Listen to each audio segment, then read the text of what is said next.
ભાવનગર પત્રકાર એકતા પરિષદ ભાવનગરના કલેક્ટરને આવેદનપત્ર આપવામાં આવ્યું હતું, જેમાં સાર્વજનિક અપશબ્દો બોલતા રાજકીય નેતાઓ વિરુદ્ધ આક્રોશ વ્યક્ત કરી શહેરના પત્રકારોએ આવેદનપત્ર આપ્યું હતું।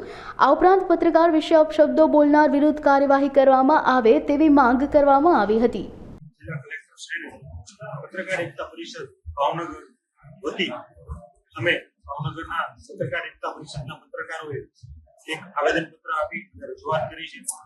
ખાસ વારે રાજકીય પક્ષોના આગેવાનો તથા અમુક અધિકારીઓ એ પત્રકારોને ફેલ ભાષામાં વાત કરતા હોય છે।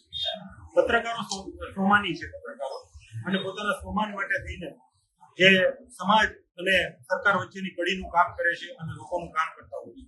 આમાં પત્રકારોને કઈ બહુ બધા પૈસા મળતા ન હોય, તેમ છતાં પણ પત્રકારો માટે અભદ્ર ટિપ્પણી કરનારા રાજકીય આગેવાનો અને અધિકારીઓને અમે મુખ્યમંત્રીશ્રીને એક આવેદનપત્ર આપી અને એક રજૂઆત કરી છે કે આવનારા દિવસોમાં કોઈ પણ પત્રકારો વિશે અભદ્ર ટિપ્પણી કરે તેની વિરુદ્ધ કાયદેસરની કાર્યવાહી કરવામાં આવે અને એમને એ બોધપાઠ મળે કે પત્રકાર શું છે। પત્રકાર જનતા અને સરકાર વચ્ચેની કડી છે, જનતાના પ્રશ્નો સરકાર સુધી પહોંચાડે છે અને સરકારના જે સારા કામો છે એ જનતા સુધી પહોંચાડી અને જે કડીનું કામ કરી રહ્યા છે, આવા પત્રકારોનું મનોબળ તૂટે એવા જે પ્રયત્નો થઈ રહ્યા છે એના વિરુદ્ધ આજે અમે આવેદનપત્ર આપી અને પત્રકારોએ આક્રોશ વ્યક્ત કર્યો છે કે આવા જે લોકો છે, જેને હું કહી શકીશ કે જે આવા લોકો છે જેને કોઈને બોલવાની ભાન પડતી નથી, પત્રકારોની ગરિમાની ખબર નથી પડતી, એવા લોકોને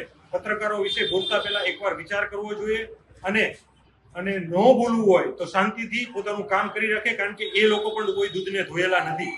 જો કોઈ પત્રકારો ઉપર એવો આક્ષેપ કરતા હોય કે આ પત્રકાર આમ છે કે તેમ છે, તો અમે એવા કોઈ પત્રકારોને સપોર્ટ કરવા નથી માંગતા।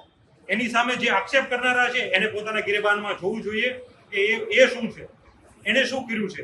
પત્રકારો વિશે અભદ્ર ટિપ્પણી કરનાર લોકો માટે અમે અત્યારે આક્રોશ સાથે આ રજૂઆત કરી છે। તો મુખ્યમંત્રી સુધી આ રજૂઆત પહોંચે અને મુખ્યમંત્રી જે આવા લોકો છે એની વિરુદ્ધ કાયદેસરની કાર્યવાહી કરે એવી માંગ કરી છે।